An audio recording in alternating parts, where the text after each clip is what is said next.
Bueno, antes que nada, darle un muy cariñoso saludo a todos los presentes.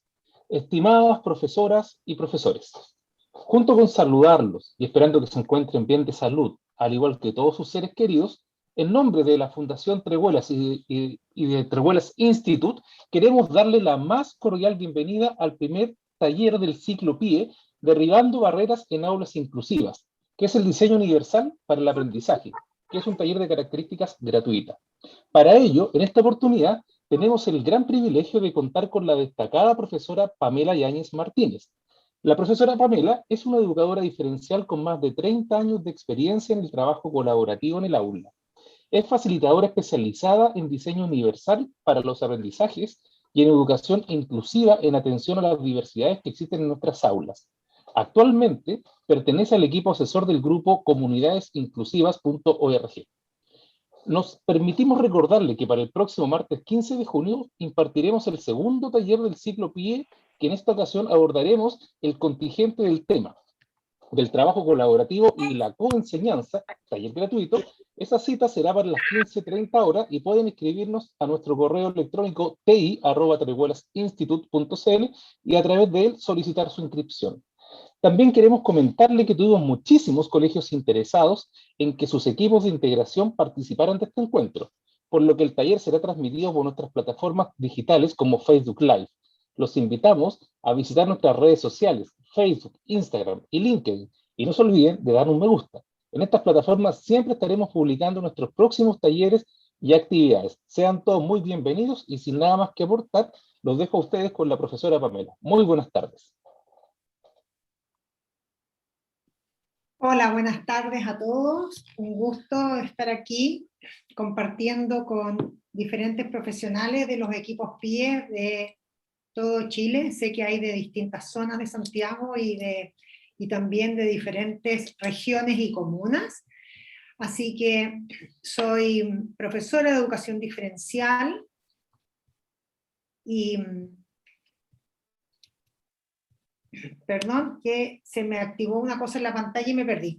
Soy profesora de educación diferencial y trabajo en equipos PIE, soy coordinadora de una comuna, así que conozco no solamente la teoría, sino que también la práctica. La idea es hacer una presentación en una primera hora y después que tengamos un diálogo, ¿cierto? Poder responder las inquietudes, las consultas o las dudas que ustedes tengan y que podamos generar un diálogo entre todos. La mejor manera de construir comunidad es a través de la reflexión conjunta y desde las diferentes miradas.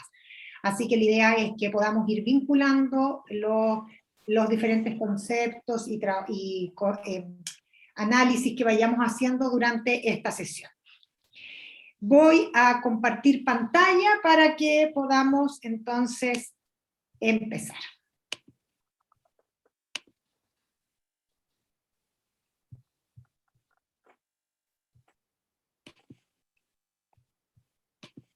¿Se ve? No. Sí. No se ve nada. No se ve. Ahora sí. Sí, se ve perfecto. Sí, Ahora se ve. sí. Sí, ok. Muchas gracias. Voy a ponerla. ¿Se ve ahí? Sí, profesora.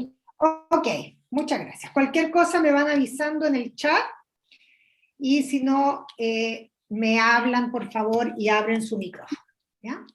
Bueno, la idea de esta reflexión y la invitación que me hizo Trehuelas Institute y Luis específicamente fue que abriéramos un poco la conversación sobre cómo podíamos empezar y cómo hemos estado de alguna manera los equipos PIE derribando barreras en estas aulas inclusivas, ¿cierto? Durante todo este año de la pandemia nos hemos visto enfrentados a una situación que como país y como el mundo entero nos hemos dado cuenta que nuestro sistema tradicional de enseñanza tenía muchas barreras, los cuales nosotros como profesores de educación diferencial o profesionales que trabajamos en los equipos PIE, las teníamos identificadas y nosotros las veíamos, sabíamos que existían, de alguna manera las tratábamos de visualizar al resto de los equipos, al resto de los profesionales de los establecimientos educacionales, los equipos de gestión,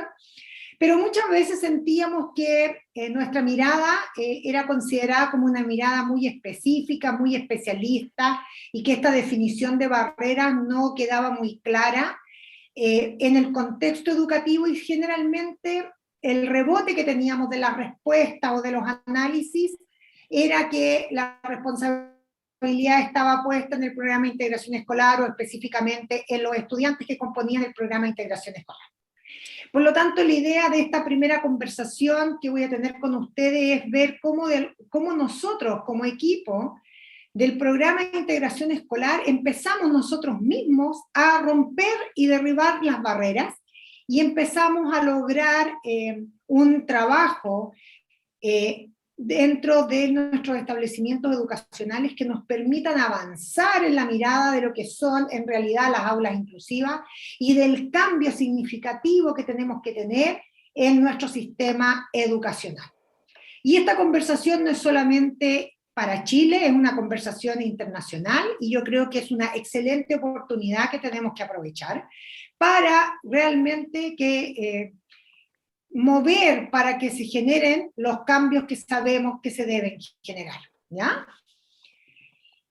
Primero voy a usar una frase de Humberto Maturana que siempre me ha gustado y que hoy día cobra especial sentido por la ausencia de Humberto en nuestra vida cotidiana, pero va a quedar siempre con nosotros, y yo creo que esta frase nos invita a reflexionar. Educar es crear, realizar y validar en convivencia un modo particular de convivir.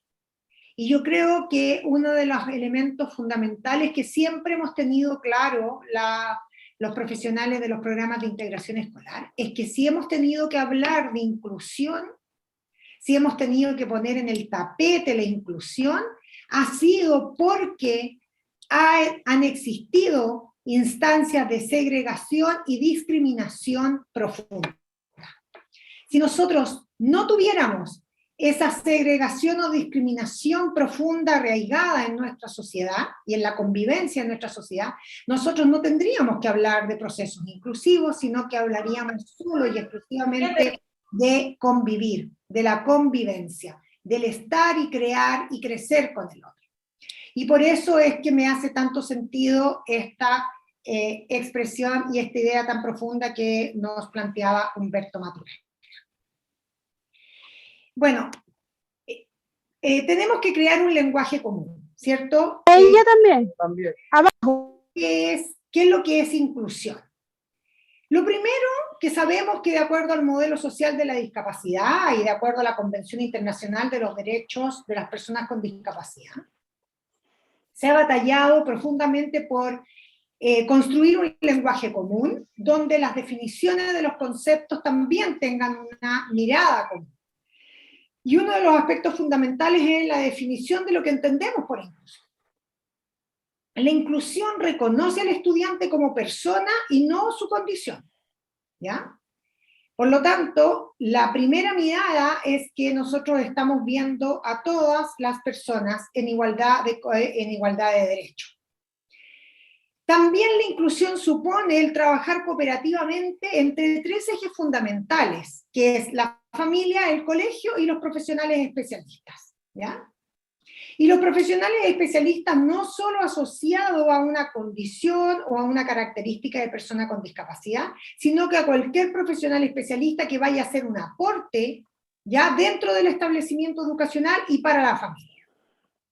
También sabemos que los procesos de inclusión son los que nos permiten crear canales de diálogo y conversación con el fin de realizar, obviamente, un ambiente de confianza y de cooperación.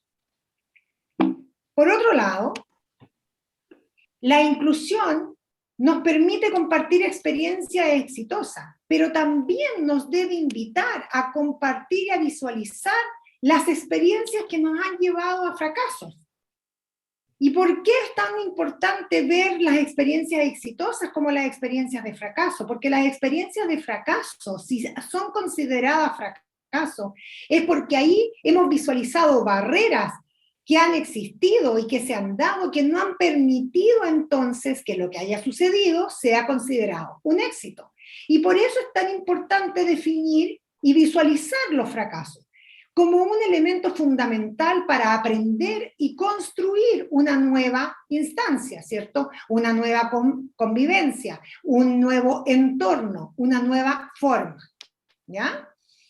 Es un proceso, entonces, de búsqueda constante a la comprensión y a la respuesta de la diversidad, entendiendo que la diversidad no es sinónimo de discapacidad, entendiendo que la diversidad implica diferentes características, y tenemos identidades culturales, identidades étnicas, identidades religiosas, identidades sociales, ¿ya? Y todos esos elementos constituyen entonces una diversidad. La inclusión es una identificación y reducción de barreras.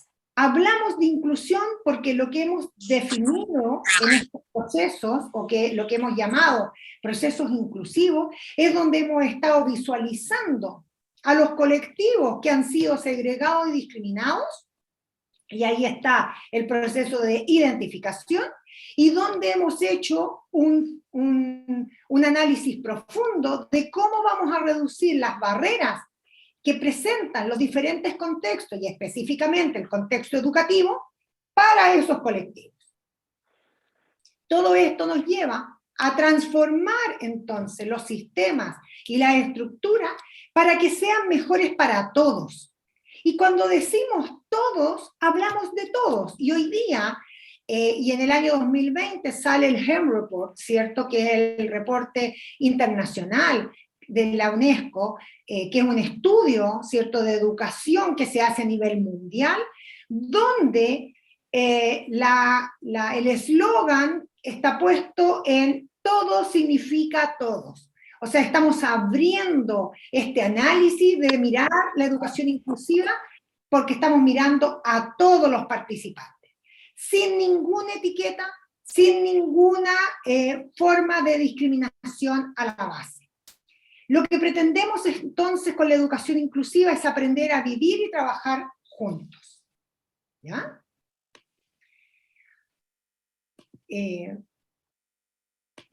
Como dice Luis Sepúlveda, solo vuela el que se atreve a hacerlo. Y la invitación que hemos tenido constantemente los programas de integración escolar es a volar alto, pero tenemos que aprender también a ocupar nuestras propias habilidades, no solamente para enriquecer, mejorar los programas de integración escolar, sino que tenemos que construir, ¿cierto? Y atrevernos a volar más alto aún, porque lo que tenemos que hacer es ser los agentes de cambio en nuestros contextos educativos para generar una educación inclusiva para todo el establecimiento educacional, donde realmente se viva la inclusión y donde realmente todos signifique todos, sin etiquetas.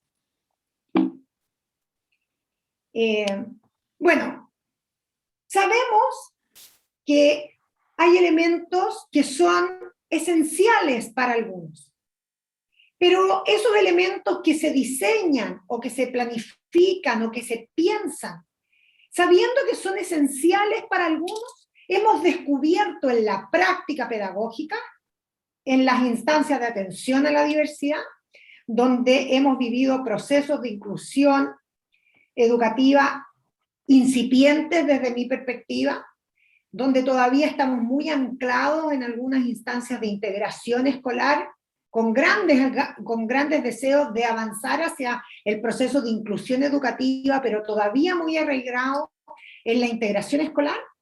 Nos damos cuenta que a pesar de todo eso, lo que es diseñado o planificado pensando en algunos, siempre resulta y siempre es beneficioso para todos. Y ahí hay un foco fundamental. Tenemos que pensar que lo que es esencial para algunas personas es bueno para todos. Y es bueno para todos porque permite una convivencia y una construcción en esta convivencia que va a ser gratificante en el proceso de co-creación, ¿ya? No tenemos que olvidar que la inclusión educativa tiene 3 elementos fundamentales. 1 es la presencia del estudiante. 2 es la participación del estudiante. Y el tercero y más importante es la pertenencia del estudiante. Por lo tanto, el foco está puesto en esa educación inclusiva bajo el alero de esta mirada de estar presente, participar, pero lo más fundamental, pertenecer. ¿Ya? Y aquí vamos a entrarnos en un marco de referencia que es el diseño universal para el aprendizaje. El diseño universal para el aprendizaje es un marco de referencia que está basado, ¿ya?, en esta idea de que lo que diseñamos y lo que realizamos pensando en algunos estudiantes, porque es esencial y fundamental para esos estudiantes, tiene beneficio para todos los estudiantes, ¿ya? Y el marco del diseño universal para el aprendizaje tiene 3 conceptos elementales que son los que hoy día vamos a considerar, ¿ya? El primer elemento fundamental es la variabilidad. Y la variabilidad es la identificación exacta de que cada cerebro es único, ¿ya? No solamente somos diversos como personas, como individuos, sino que además somos variables, ¿ya? Así como tenemos una huella digital, tenemos un cerebro con redes neuronianas que están construidas y que se han ido tejiendo de acuerdo a nuestra interacción con el contexto y de acuerdo a nuestras propias experiencias. Por lo tanto, también ese cerebro es único, ¿ya? El diseño universal para el aprendizaje no aborda la discapacidad, ¿ya? Y aquí hay un elemento que es fundamental para nosotros como miembros de los equipos PIE.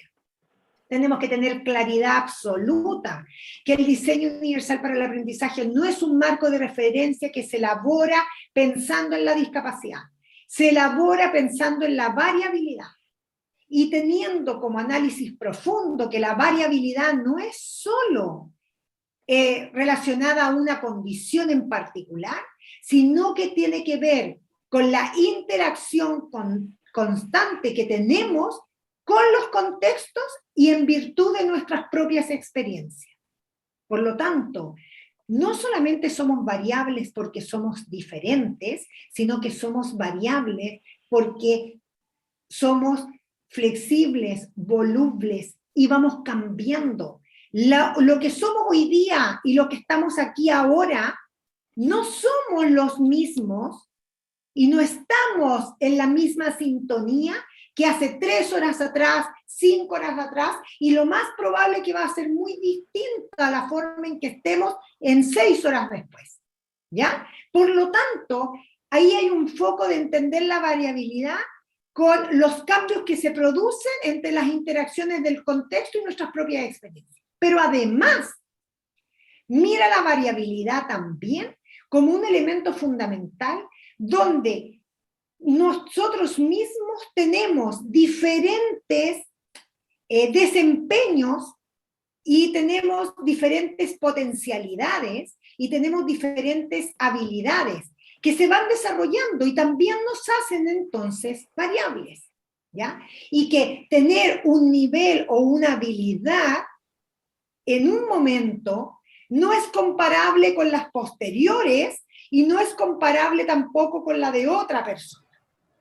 Por lo tanto, tenemos picos, como se dicen, ¿cierto? Como de alguna manera instancias profundas donde tenemos cambios que nos permiten ir modificando nuestro contexto de acuerdo a nuestra experiencia. Eso es el foco principal y uno de los elementos esenciales del diseño universal para el aprendizaje. Lo que nos invita es a mirar la variabilidad de cada uno de nuestros estudiantes, entendiendo de todas maneras que somos diversos, ¿ya? Y el foco está puesto en que todo lo que compartimos y lo que tenemos en común nos hace humanos. Tenemos muchos elementos en común. Somos una categoría, somos una clase, existimos, somos humanos, ya somos una especie, tenemos características y condiciones que compartimos, pero las diferencias significativas que hay entre nosotros nos hacen individuos. Y además de eso, cada individuo tiene características tan propias que lo hace variable. ¿Ya? Lo normal es la diversidad y dentro de eso viva la variabilidad. Ese es el primer elemento fundamental desde la mirada del diseño universal para el aprendizaje. El segundo elemento es la eliminación o superación de barreras. Tenemos claro que los principios de igualdad y equidad han ayudado y han sido principios fundamentales para construir procesos de educación inclusiva. Pero el diseño universal para el aprendizaje lo que hace es decirnos que la igualdad y la equidad en forma conjunta por sí solas no van a lograr construir procesos de educación inclusiva. Para construir procesos de educación inclusiva y contextos inclusivos lo que tenemos que hacer es eliminar o superar barreras. Por lo tanto, la invitación está a mirar cada uno de los elementos y identificar si es que se están constituyendo en barreras y buscar la forma para poder eliminarlos o superarlos.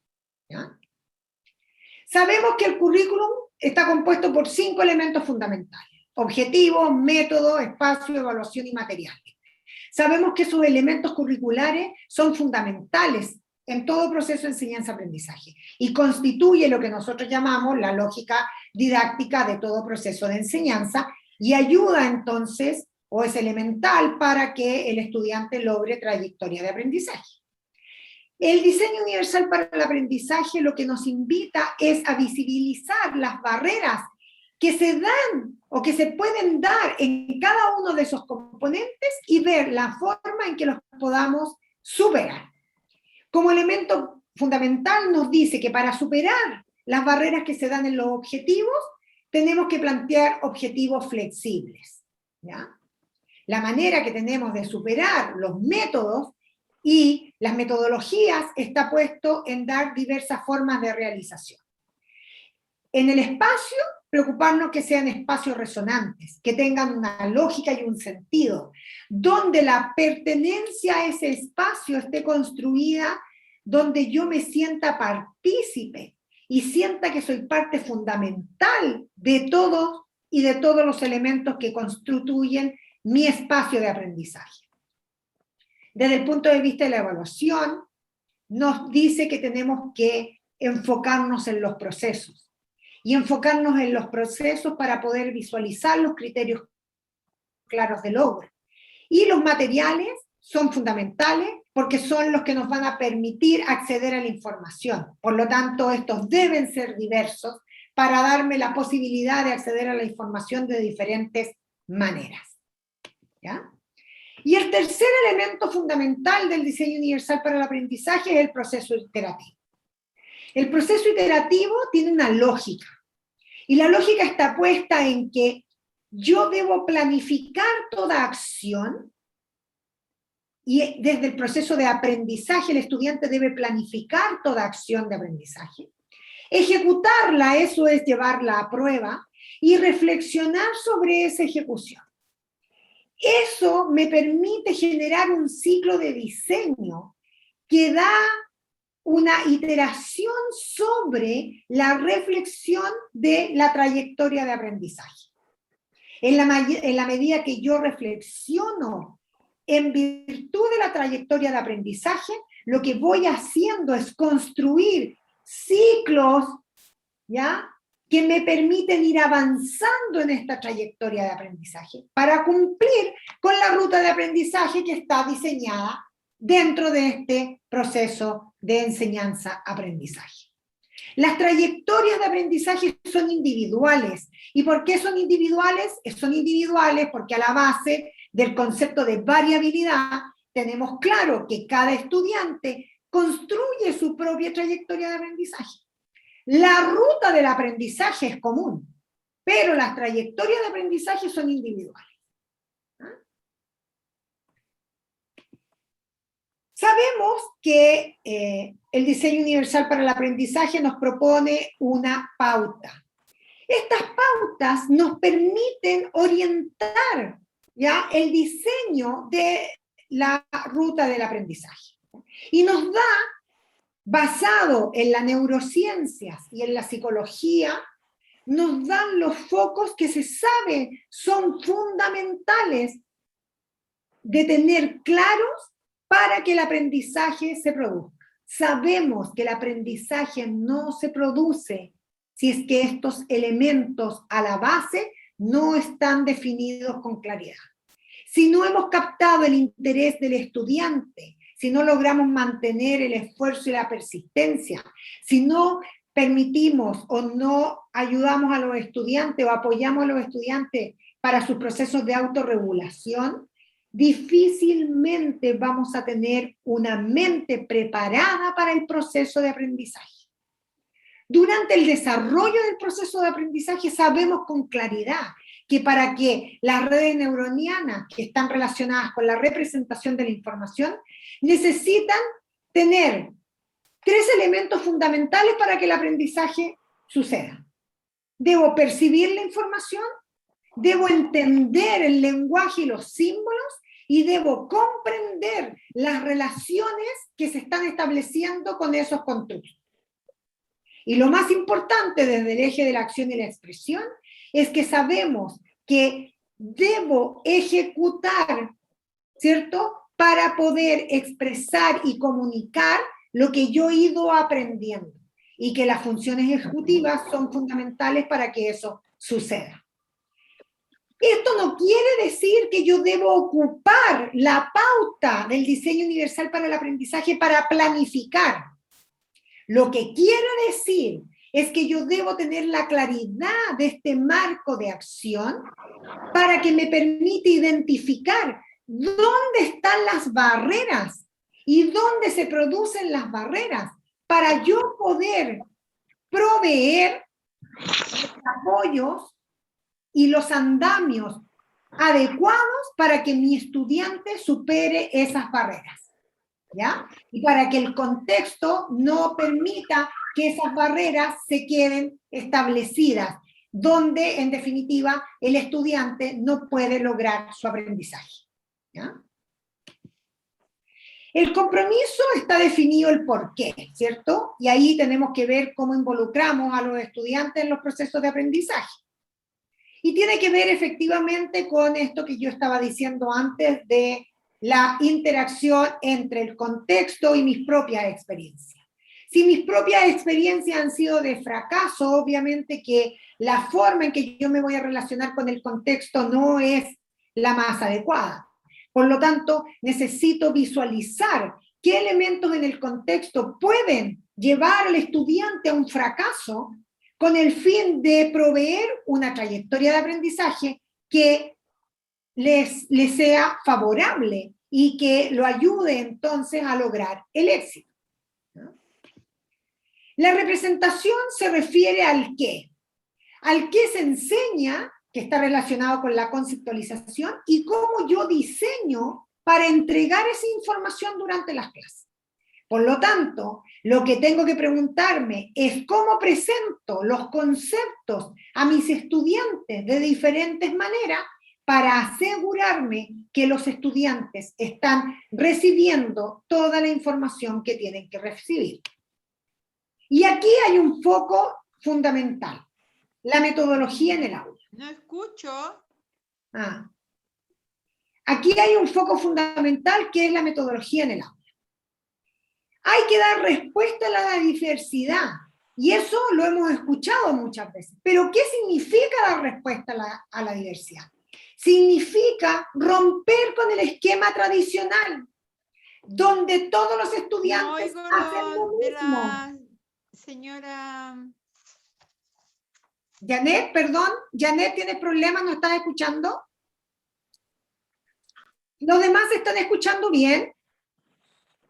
Sí. Sí, profesora, Sí, se escuchamos escucha bien. bien. escucha bien, es problema de la profesora. Problema de la señorita o de la señora. Ya, Sí, se muchas escucha gracias. súper. Sí. Entonces, retomando la idea,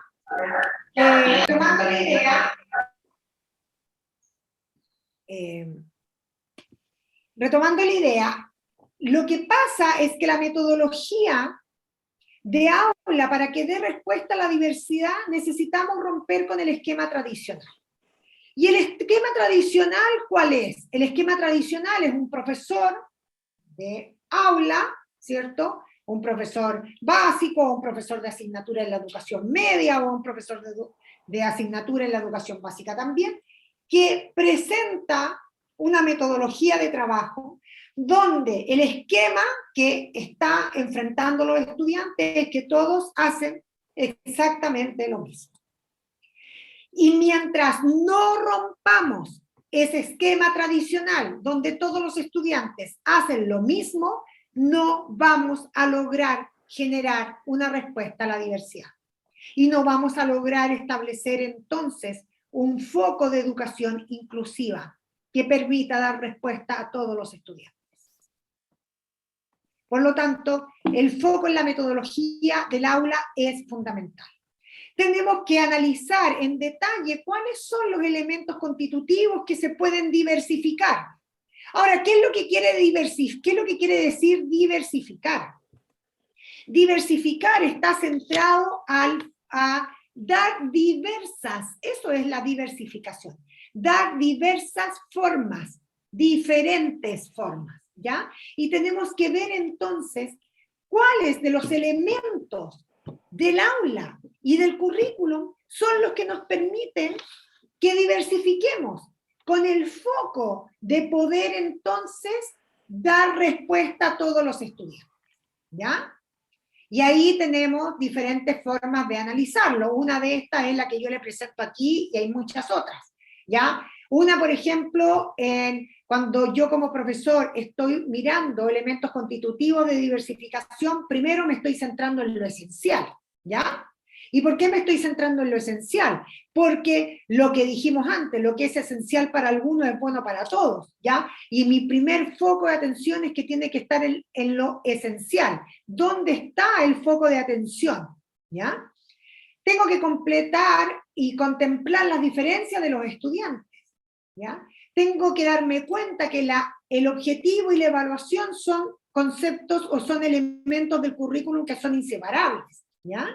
Debo equilibrar los ritmos de cada uno de los estudiantes como individuos y de los propios grupos. Tengo que de alguna u otra manera también plantear métodos flexibles que me permita trabajar junto a mis estudiantes, ¿ya? Tengo que visualizar las diferencias de mis estudiantes, colaborar con mis estudiantes y de alguna manera permitir que todos participen en tareas que están adecuadas o diseñadas para cada uno de ellos, ¿ya? La multiplicidad, la diversidad y la variedad son ejes fundamentales de la diversificación. Ahora, ustedes participan en diferentes aulas, en diferentes clases.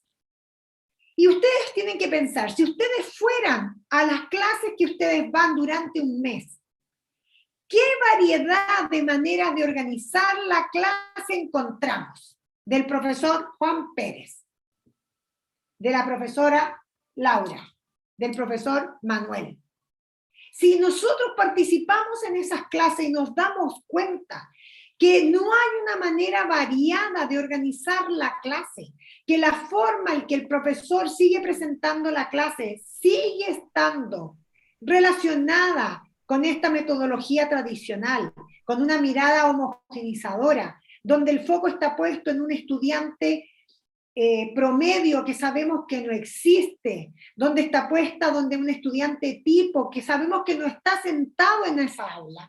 Tenemos que hacer algo, tenemos que ayudar a flexibilizar los procesos de enseñanza para que logremos que todos nuestros estudiantes aprendan. ¿Cómo hacemos? A nivel de acción y expresión estamos concentrados en el cómo. Nosotros sabemos que el cómo es fundamental. Si nosotros no le permitimos a los estudiantes generar alternativas para demostrar lo que han aprendido y no les permitimos a nuestros estudiantes hacer, difícilmente van a aprender. Yo ocupo al señor Confucio siempre porque él dijo algo increíble y les voy a decir que cuando él dijo esto han pasado 2500 años, porque lo dijo desde el año 324 antes de Cristo y estamos en el 2021. Él dijo, me lo contaron y lo olvidé, lo vi y lo entendí, lo hice y lo aprendí. Por lo tanto, nosotros sabemos que el foco debe estar puesto en la experiencia, en el hacer. Por lo tanto, estos elementos puestos en esta pauta del diseño universal para el aprendizaje tienen una lógica con lo que han sido los elementos fundamentales y son los elementos fundamentales para que el aprendizaje suceda. ¿Ya? Permitir que el estudiante haga, accione, experimente diferentes formas de tarea.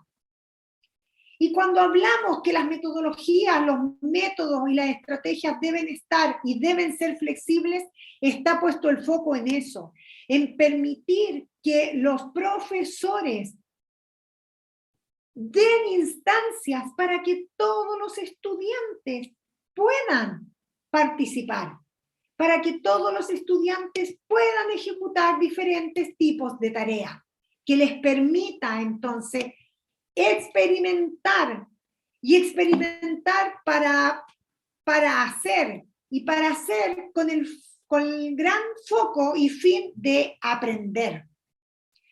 Siempre hemos escuchado que el sistema educacional se queja constantemente de que los niños se olvidaron de todo lo que aprendieron en el verano. Nosotros sabemos que algo que se aprende no se olvida. Por lo tanto, si las cosas se olvidan, es que no se están aprendiendo. Y si no se están aprendiendo de la forma en que la estamos enseñando, tenemos que cambiar significativamente la forma que lo estamos haciendo para que se produzca entonces el aprendizaje.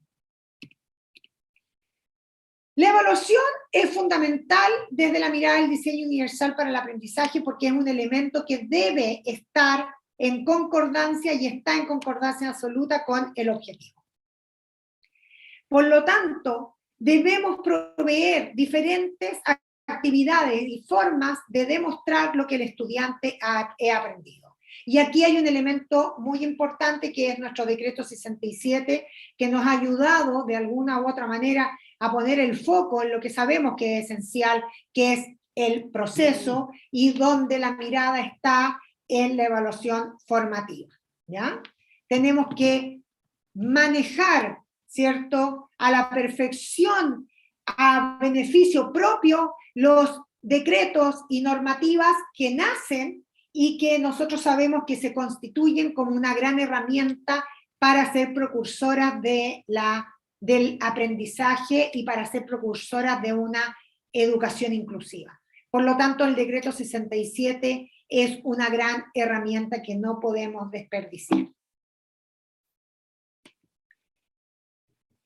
Bueno, y vamos a ver ahora específicamente, después de estos minutos donde hicimos un análisis de lo que estamos entendiendo por educación inclusiva y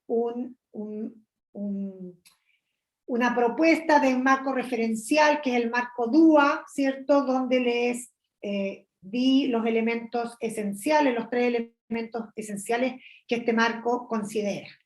Yo no sé si es que alguien tiene alguna pregunta, duda o consulta que quiera hacer antes de avanzar.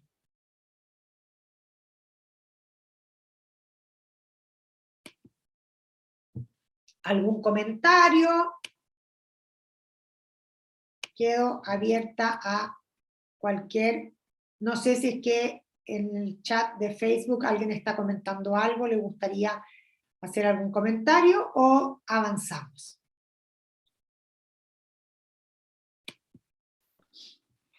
¿No? Ok. ¿Alguien quería hacer alguna consulta? Ok. Vamos a avanzar entonces en lo que llamamos la superación de barreras. Sabemos que es fundamental para que podamos avanzar en el proceso de aprendizaje y que nuestros estudiantes puedan construir trayectorias de aprendizaje exitosas, tenemos que visualizar las barreras que están puestas en el entorno para poder ver cómo las superamos, ¿ya? Y aquí hay un elemento que es esencial. Las barreras están en los contextos de aprendizaje. Las barreras nunca, y en esto voy a ser muy enfática, las barreras nunca están en el estudiante. Las barreras siempre están en los contextos, ¿ya? Es el contexto el que tiene que proveer todos los elementos y de la forma que corresponda para que todo estudiante logre una trayectoria de aprendizaje exitosa. Debo visualizar entonces en este contexto de aprendizaje dónde se dan barreras. Y las barreras están relacionadas específicamente con los componentes curriculares. Las barreras están o en los objetivos, o en la evaluación, o en los métodos, o en los materiales, ¿ya? Y es ahí donde tenemos que visualizarlas. ¿Cómo podemos superar las barreras en los objetivos? Haciendo objetivos flexibles. ¿Y de qué manera flexibilizamos los objetivos? La manera más rápida y eficiente para flexibilizar objetivos es a través de evitar incluir dentro del objetivo el medio, o sea, el definir el cómo se debe o se va a alcanzar el objetivo. El primer ejercicio que tenemos que hacer para flexibilizar en los objetivos es no determinar el cómo se debe hacer para definir el logro. Eso es un primer ejercicio para superar la barrera en los objetivos. Nosotros estamos aquí en una instancia de priorización curricular, ¿cierto? Donde estamos trabajando con cada uno de nuestros estudiantes de acuerdo a diferentes niveles. Muchos de ustedes ya deben haber cumplido con el nivel P1, ¿cierto? Y deberían estar empezando a pensar en este segundo trimestre del año, o en esta segunda parte del primer semestre del año, en la incorporación de los niveles del P2, ¿ya? Por lo tanto, se supone que ya hemos trabajado o hemos tratado de trabajar, consecuentemente, dependiendo de la región donde estemos y en las instancias que estemos, ¿cierto? Es distinto una región que está en forma presencial que una región que está en forma online o en línea trabajando con los estudiantes, ¿no? Pero en términos generales ya deberíamos haber avanzado significativamente en el logro de lo que son los objetivos imprescindibles, para poder empezar a avanzar hacia los objetivos que son integradores y significativos, ¿ya? Esta definición y selección de objetivos tienen que estar puestas, deberían haber estado puestas pensando en el estudiante y no pensando en el catálogo de contenidos, porque ahí tenemos una primera barrera.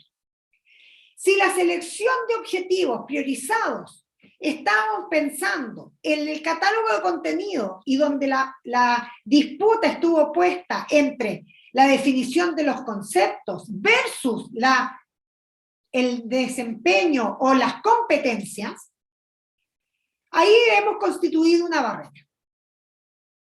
Deberíamos haber hecho la priorización de objetivos pensando en el estudiante. Y pensando en el estudiante, definiendo con claridad cuáles son sus trayectorias de aprendizaje. Definiendo entonces cuáles son claramente estos objetivos imprescindibles que el estudiante aún no ha logrado. Y una vez que hemos definido con claridad esos objetivos imprescindibles para ese estudiante en particular, podemos definir después entonces los integradores y significativos. Y aquí puse claramente pensando en el estudiante y no dije pensando en los estudiantes, porque cada vez que hablamos en plural, constituimos inmediatamente una mirada que está teñida y está articulada con barreras para el aprendizaje. Tenemos que dejar de pensar en los estudiantes, tenemos que dejar de pensar en el colectivo, porque cada vez que pensamos en el colectivo lo que hacemos es homogeneizar el proceso de enseñanza y constituir procesos de aprendizaje que miramos desde una mirada homogeneizadora, donde estamos pensando que todos los estudiantes de ese curso van a responder de una manera estándar o de una manera típica, y eso no es verdad. No existe el alumno promedio. Por lo tanto, tenemos que obligadamente mirar a la trayectoria individual de cada estudiante y definir esa trayectoria de aprendizaje. Si por obligación nos vimos en la situación de que tuvimos que seleccionar los objetivos, pensando en este catálogo de contenido, donde el foco estuvo puesto más en la entrega de conceptos que en el desarrollo de competencias, yo los invito entonces a tratar de hacer un análisis para ver cómo podemos no olvidarnos de las habilidades para generar un cambio en nuestros procesos de enseñanza. Tenemos diferentes tipos de habilidades y aquí hay un elemento que es fundamental. Tenemos que ver las habilidades genéricas, y ahí las habilidades genéricas son las que están relacionadas con los objetivos imprescindibles, y tenemos habilidades disciplinares, ¿ya? Tenemos entonces que dialogar con los profesores de asignatura o con los profesores con los cuales nosotros trabajamos para poder definir cuáles son las habilidades genéricas y cuáles son las habilidades disciplinares. Y en relación a la definición de esas habilidades, y teniendo obviamente la claridad que perseguimos, ¿cierto?, desarrollar las habilidades del siglo XXI con todos nuestros estudiantes, poder ahí entonces realizar una definición con mayor claridad sobre la trayectoria de aprendizaje que vamos a enfatizar en cada uno de nuestros estudiantes. Yo dije que uno de los elementos fundamentales para el diseño universal para el aprendizaje era relacionar directamente el objetivo con la evaluación. No se entiende el objetivo sin la evaluación y la evaluación sin el objetivo, ¿ya? Por lo tanto, una manera de superar barreras en la evaluación es presentando criterios claros que permitan al estudiante evidenciar lo que ha aprendido, ¿ya?, relacionado con este objetivo, y que este objetivo está centrado, obviamente, con sus habilidades genéricas o con algunas habilidades disciplinares que hemos seleccionado. Bueno, y ahí para poder hacer este ejercicio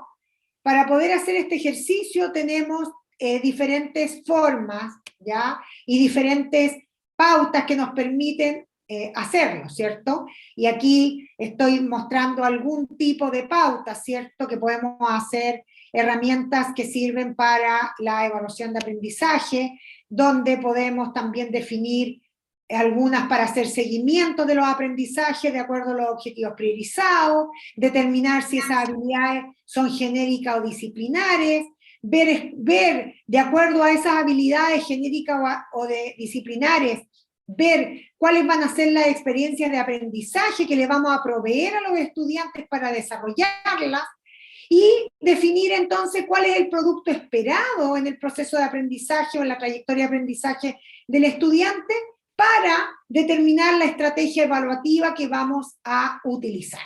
¿ya? Y ese es solamente un ejemplo. Ustedes pueden diseñar diferentes ejemplos, diferentes formas y diferentes maneras que les permitan visualizar, ¿cierto?, la alineación de todos estos elementos, ¿ya?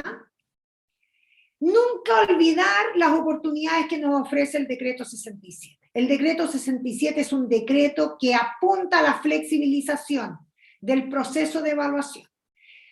Nos permite focalizar el proceso y además pone el foco en la evaluación formativa. Nosotros tenemos claro que la evaluación es fundamental para la toma de decisiones, ¿ya? Por lo tanto, debemos enfatizar las miradas y las oportunidades que nos brinda el decreto 67. Hay que, como dice ahí, releva, ¿cierto?, la evaluación formativa, plantea que hay un abanico de posibilidades para llegar a la calificación final por una asignatura y enfatiza la necesidad de mirar el contexto para tomar buenas decisiones pedagógicas. Y la mirada del contexto es fundamental, ¿ya? Y aquí, de alguna manera, podemos visualizar entonces cómo los instrumentos están al servicio de esta recogida de datos fundamentales. ¿Sí? Escuché mi nombre, ¿no? Cómo estos elementos son fundamentales para poder alinear, ¿cierto?, asignaturas que puedan utilizar el mismo instrumento para recoger antecedentes que son transversales, ¿cierto?, o imprescindibles en todas esas asignaturas, y que de alguna manera podemos generar trabajos colaborativos o interdisciplinares entre asignaturas. Y yo creo que eso es un elemento muy importante que nos ha permitido la priorización curricular desde la mirada del programa de integración escolar. No olvidarnos que la evaluación auténtica es la que nos ha dado un foco de atención fundamental en esta mirada del proceso. Debemos recoger información en la medida que las cosas van sucediendo. Y es por eso que la evaluación auténtica es fundamental, ¿ya? Y también aquí podemos entonces diseñar ciertos elementos que nos permitan hacer seguimiento de los aprendizajes, focalizando, ¿cierto?, los elementos que hemos querido de alguna u otra manera nosotros diseñar y visibilizarlos para tomar, insisto, para tomar decisiones en los procesos. Y esto está íntimamente ligado con uno de los elementos esenciales para el marco del diseño universal para el aprendizaje, que es, obviamente, el proceso iterativo. No puedo planificar, ejecutar y reflexionar para volver a planificar si no es a la base de una mirada evaluativa sobre cada uno de los pasos de esa planificación y cómo han sucedido los hechos para ir tomando decisiones apropiadas. Y esto tiene que ver con decir, yo voy a desarrollar esta secuencia de actividades y el proceso iterativo me permite ir dándome cuenta en la medida que la secuencia de actividades se va sucediendo, si la planificación que yo hice en relación a esa secuencia de actividades es la adecuada y si que se está produciendo el aprendizaje. Porque si no se está produciendo el aprendizaje, lo que tengo que hacer es ver dónde se están produciendo las barreras, dónde hay nudos críticos, para poder entonces volver a planificar después de reflexionar sobre esas barreras. Y eso me lleva entonces a un proceso de iteración, ¿ya? Y esto lo vemos claramente nosotros como profesores en la lógica secuencial de nuestro acto didáctico. Sabemos que todo acto didáctico tiene tres elementos o tres focos principales. Primero la previsión, después el desarrollo y la reflexión. La previsión tiene que ver, ¿cierto?, con la anticipación y la programación. Y aquí entonces tengo que hacer un foco atencional directo con el concepto que me entrega el marco del DUA y me dice, ojo con la variabilidad. ¿Por qué? Porque yo al visualizar esa variabilidad, al visualizar esta aula heterogénea, al visualizar esta diversidad, enfoco a la variabilidad que se produce, me anticipo y programo teniendo claro dónde se podrían producir las barreras. ¿Ya?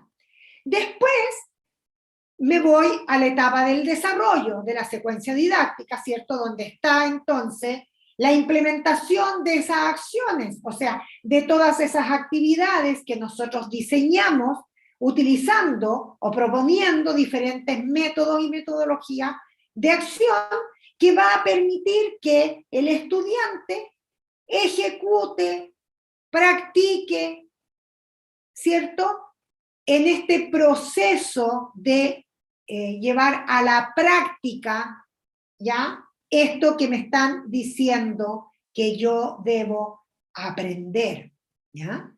De alguna manera se le da al estudiante una secuencia lógica que le permite experimentar, ¿ya?, su trayectoria de aprendizaje para que vaya definiendo cuál es y cuáles son los pasos más adecuados para ir logrando el aprendizaje. Y por último, tenemos el proceso de reflexión. Y el proceso de reflexión tiene que ver con la reconsideración, que era lo que yo estaba hablando antes, desde la mirada del proceso iterativo, donde reconsidero todo esto que sucedió, miro esta trayectoria de aprendizaje y digo, ok, ¿qué elementos están funcionando? ¿Qué pasos, etapas y acciones están siendo productivas? ¿Y cuáles no? ¿Para qué? No para desechar solamente las que no, sino que para ver cuáles son las barreras que se produjeron, que hicieron que fuera no, y entonces cómo volverlas a diseñar para que se produzca un nuevo proceso, ¿ya?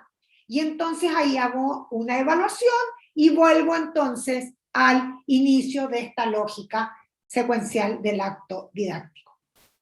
Si ustedes ven en esta presentación, en esta gráfica que estoy presentando la lógica secuencial del acto didáctico, que es algo fundamental que aprende uno en currículum y en didáctica cuando estudia, en pregrado, los elementos del marco del diseño universal para el aprendizaje están puestos aquí, y lo que nos está permitiendo visualizar en la pauta del DUA es en cuál de estas instancias yo debo poner el foco y en cuáles de esos 9 elementos que están presentados en la pauta debo poner el foco para asegurarme que se produzca una trayectoria de aprendizaje exitosa.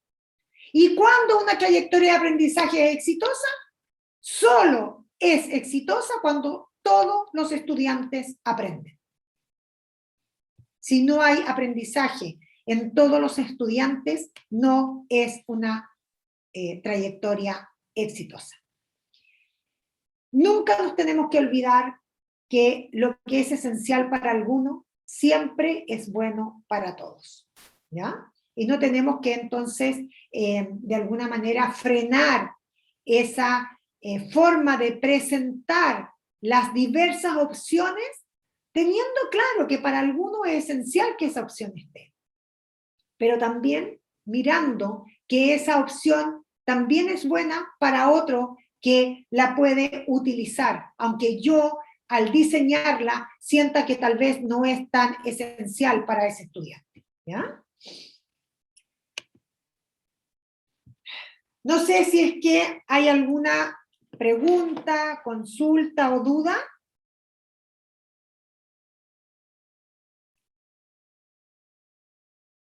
Antes de continuar. ¿No? Ok. Entonces vamos a ver esta propuesta entonces que yo les traigo. dentro de todo lo que hemos conversado, está puesto, ¿cierto?, el foco que los elementos que les he presentado son elementos fundamentales para superar barreras, y son elementos fundamentales para derribar las barreras y producir aprendizaje. Pero aquí les traigo una propuesta específica para derribar barreras que nos va a permitir, y tal vez nos podría permitir como programa de integración escolar, ir generando algunos cambios, ¿ya? Y esto tiene que ver con que nosotros, si bien, y lo vamos a ver en el próximo taller, lo que es el trabajo colaborativo y la coenseñanza, si bien nosotros trabajamos colaborativamente con los docentes o tratamos de trabajar colaborativamente con los docentes, no estamos presentes durante toda la jornada de clases, y nosotros eso lo sabemos. Los profesores del programa de integración escolar tienen un número de horas asignadas a los cursos, entre un mínimo de 8 y un máximo de 10 horas en aula, ¿ya? Por lo tanto, hay una gran parte de la jornada donde nosotros no estamos Le fue bien, pero mal. no estamos en forma presencial. Por lo tanto, podríamos tal vez empezar a dibujar algunos cambios en la mirada de cómo ir diversificando, ¿ya? Porque cuando nosotros le hablamos a los profesores de asignaturas de la diversificación, y cuando nosotros mismos como programas de integración escolar o como equipos PIE hablamos de la diversificación, también tenemos miradas diferentes, ¿ya? Lo que estamos entendiendo por diversificar, de repente no es lo que entendemos todos por diversificar. Muchas personas miran la diversificación como procesos de adecuación o procesos de modificación. Otros lo miran como procesos de propuesta diferente, otros lo miran como diferenciación, otros como personalización, individualización. Por lo tanto, no hemos construido, creo yo, a nivel nacional, un lenguaje común de lo que estamos entendiendo por diversificación. ¿Y qué es la diversificación propiamente tal? ¿Y cómo vamos a tratar de implementar una mirada de diversificación con criterios comunes y con elementos para todos en un marco de acción relativamente suscrito a una idea general, si es que no nos hemos puesto a conversar sobre qué es lo que es y qué es lo que entendemos por diversificar, ¿ya? De hecho, el mismo decreto 83 habla de diversificación, pero habla de adecuaciones curriculares. Y si estudiamos el marco del diseño universal para el aprendizaje, nos damos cuenta que las adecuaciones no pueden suceder o no deberían suceder dentro del marco del diseño universal para el aprendizaje. Si realmente estamos teniendo la mirada del diseño universal para el aprendizaje, estamos diseñando para todos los estudiantes, no deberíamos generar adecuaciones. No deberíamos tener adecuaciones curriculares, porque la adecuación curricular implica el cambio, adecuar, modificar o cambiar algo que se elabora pensando en un estudiante promedio o en un estudiante típico, y que debo adaptar, adecuar, cambiar para que lo pueda responder o ser aplicado para otro estudiante que no entra dentro de ese esquema de estudiante típico. Por lo tanto, diseñé esta ruta de aprendizaje sin mirar a todos mis estudiantes, ¿ya? Entonces, una manera que podríamos adentrarnos, y no quiero decir que sea la manera o la única manera, simplemente es una manera para poner un tema y poner un análisis de conversación que nos lleve a profundizar también lo que estamos entendiendo por diversificación. Una forma sería poder visualizar que un aula donde hay muy poca instrucción diferenciada o diversificada y donde solo se permite visualizar las similitudes que tienen los estudiantes, no es entonces la forma más adecuada de dar respuesta a todos los estudiantes, ¿ya? Un aula diferenciada o diversificada debería tener como punto común que las diferencias de los estudiantes se convirtieran en elementos importantes de ese proceso de enseñanza y de aprendizaje. ¿Ya? Deberíamos tener una instrucción diferenciadora que significara remover, ¿ya?, lo que sucede dentro del aula para que todos los estudiantes tengan múltiples opciones para asimilar la información. En otras palabras, un aula inclusiva o un salón de clases que fuera diferenciado debería proporcionar diferentes vías para que cada uno de los estudiantes pueda aprender, ¿ya?, de manera eficaz de acuerdo a su propia trayectoria de aprendizaje. ¿Ya? Por lo tanto, vamos a partir por lo que no es, ¿ya?, para llegar a construir lo que es. La mirada de la diferenciación, ¿ya?, que se debería hacer dentro del proceso de una clase o de un aula diversificada o de un aula inclusiva, no es agrupar a los estudiantes en clase por habilidades, ¿ya? Diferenciar no es agrupar a los estudiantes por habilidades. Entonces aquí pongo al grupo que de los que le cuesta más, y yo lo he visto mucho. Ahí está el grupo 1, el grupo del pie. El grupo 2, a los que les va más o menos, al grupo del 4, y el grupo 3, al grupo de los estudiantes avanzados. Eso no es hacer una diferenciación.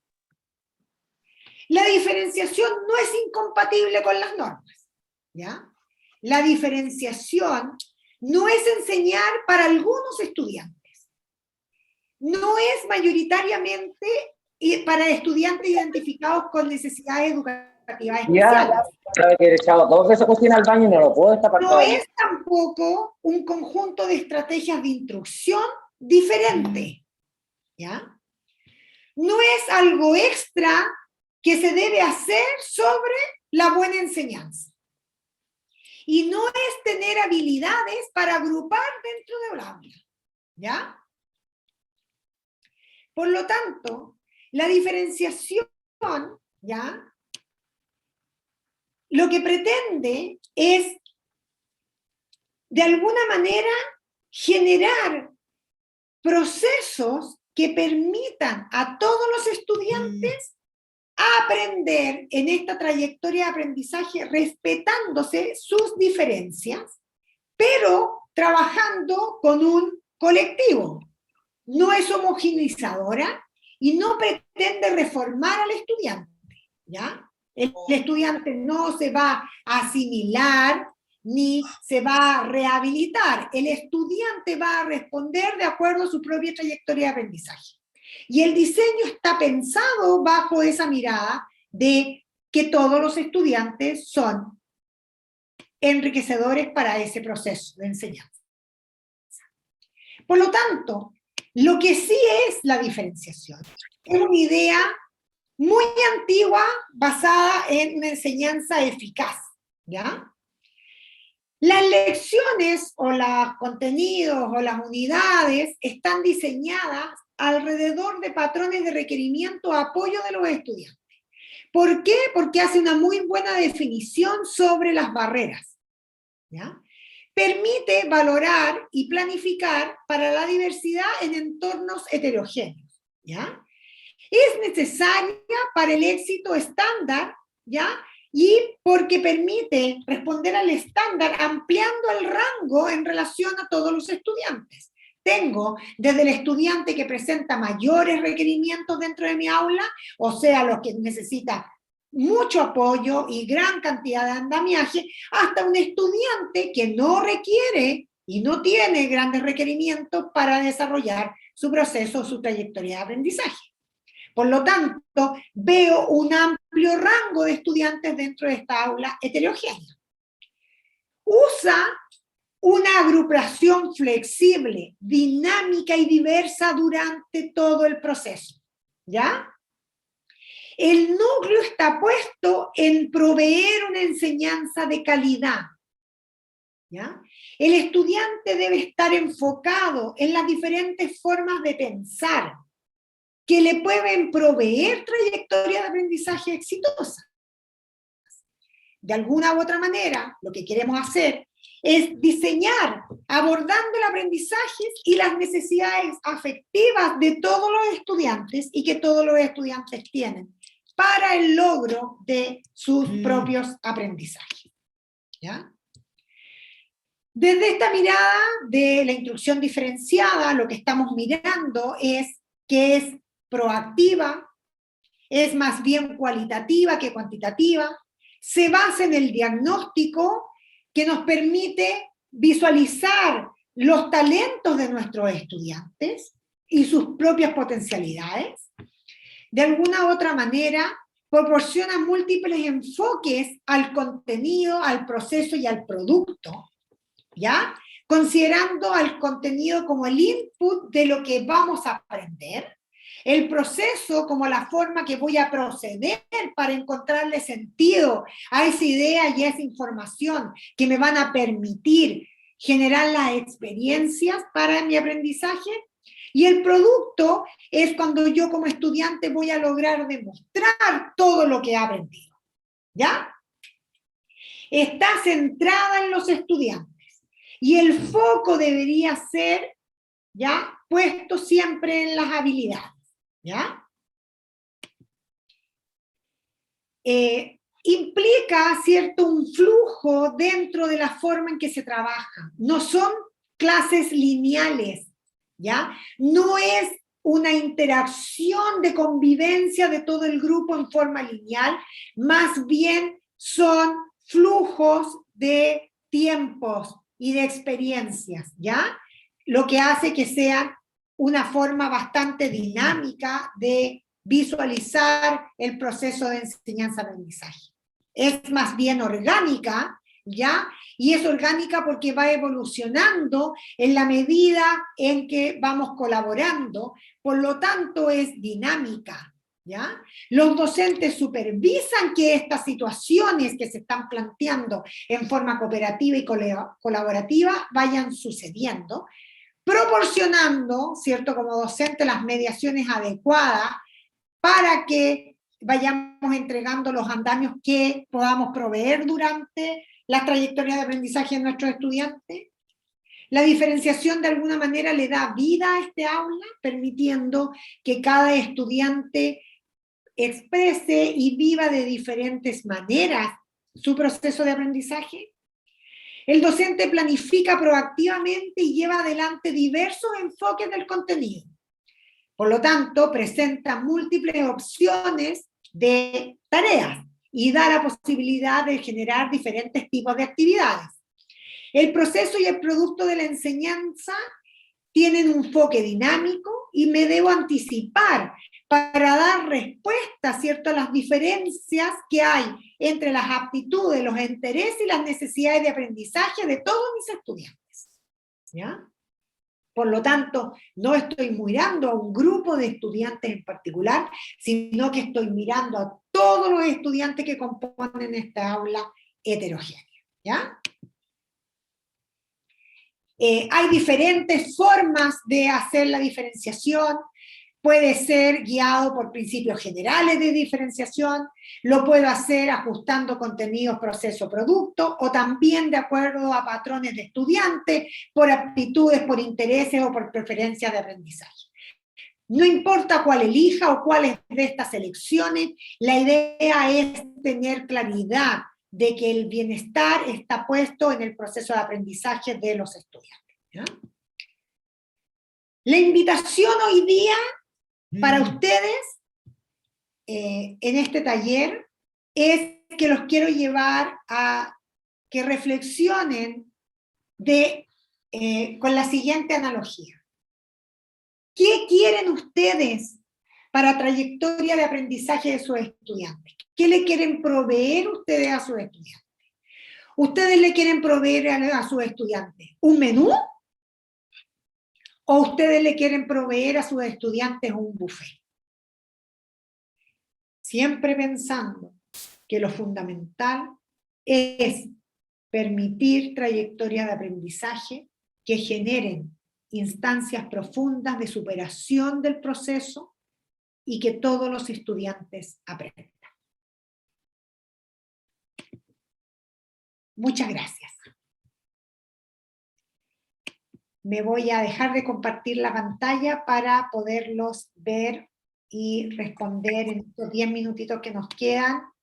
No sé si es que hay consultas, dudas, sugerencias, comentarios, y quedo aquí dispuesta a recibir las inquietudes que ustedes tengan. Espero haber sido clara en mi presentación y haber sido también de interés para ustedes los puntos que les presenté. Muchas gracias por su atención y por haberme escuchado.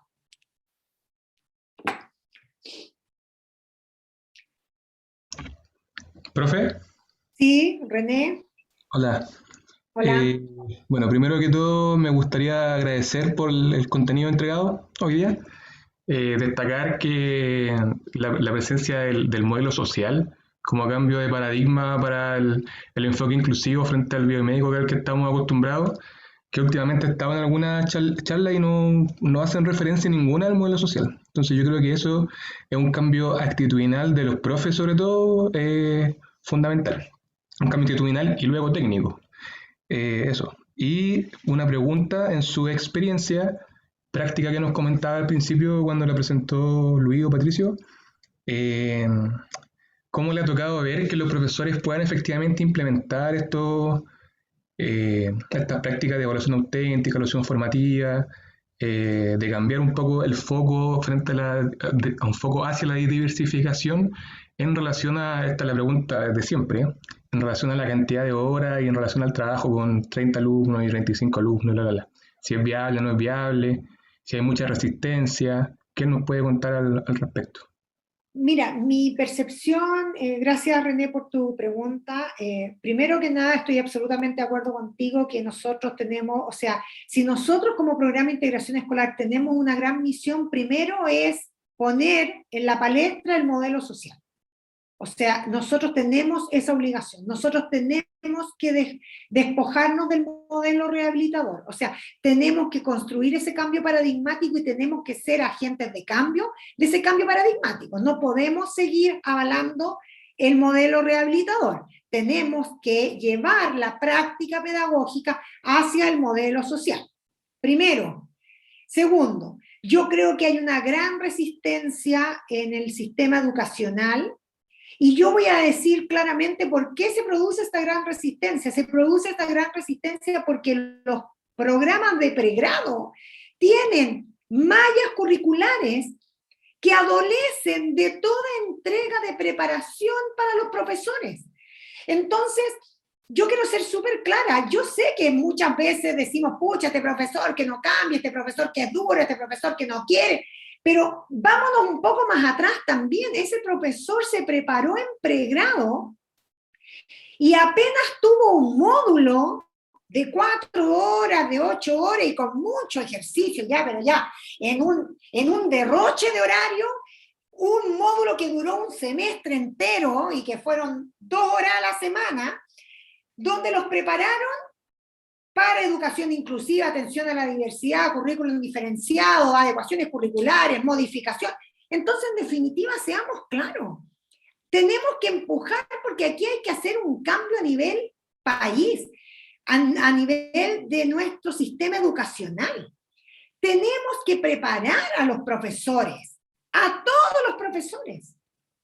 ¿Ya? No es que deje de existir la educación diferencial. Lo que tenemos que hacer es que tenemos que preparar a todos los profesores para la atención a la diversidad y específicamente a la mirada de la variabilidad. Entonces, como dices tú, René, obviamente que nos encontramos con mucha resistencia, porque le estamos pidiendo a los profesores que ejecuten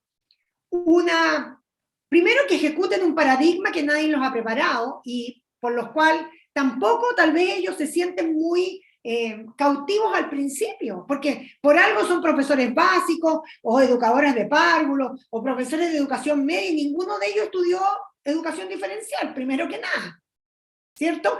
Si la diversidad o la inclusión los hubiera llamado, o les llamara la atención, tal vez hubieran hecho otra elección de carrera. Por lo tanto, a esos profesores los tenemos que cautivar 2 veces, ¿ya? Porque les tenemos que hablar de una diversidad a la cual nadie los ha preparado, ¿ya? Los sistemas de pregrado siguen entregando una mirada muy homogeneizadora de nuestro sistema educacional. Ahora, ¿cómo lo debemos hacer? Yo creo, y creo que esto es un trabajo de hormiga, creo que esto se hace modelando constantemente la práctica pedagógica que nosotros creemos que es la adecuada. No vamos a hacer cambios si no es a través del modelamiento.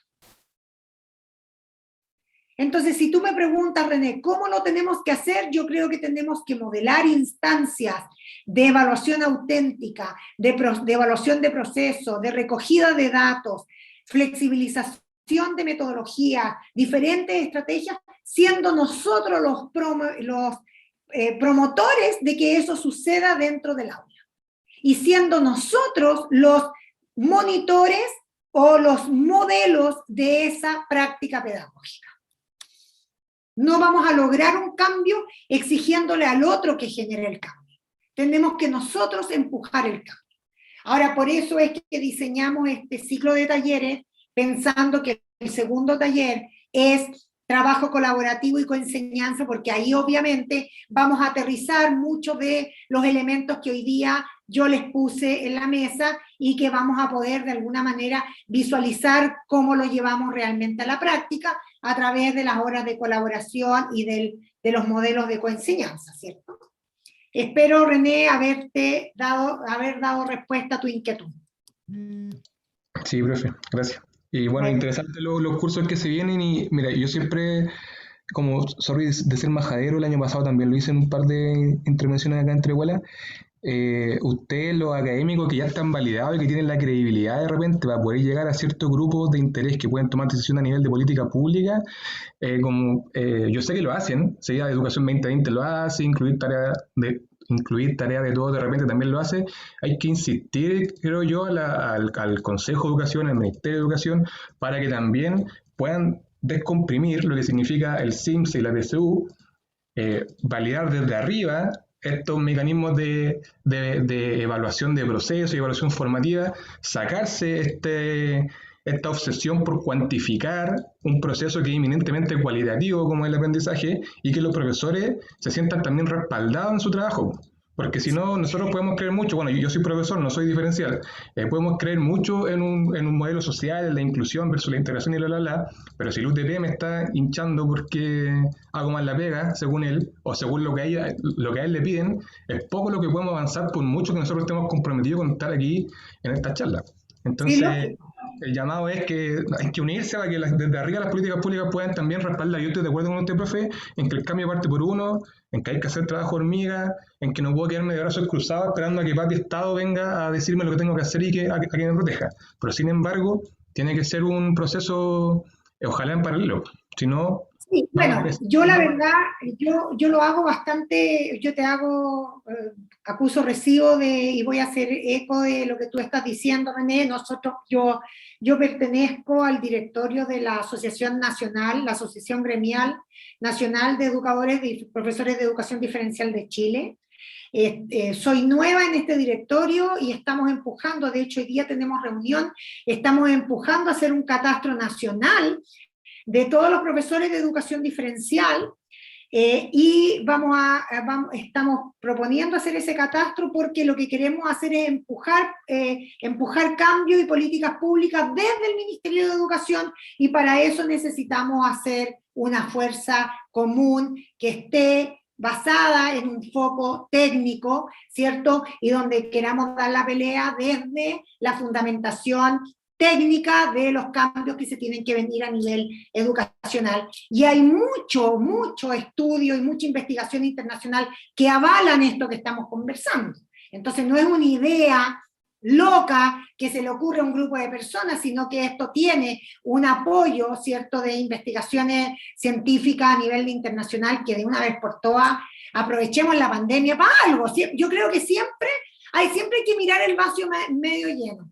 aprovechemos la pandemia para generar los cambios que nosotros sabemos que son fundamentales, y sobre todo en educación, ¿cierto?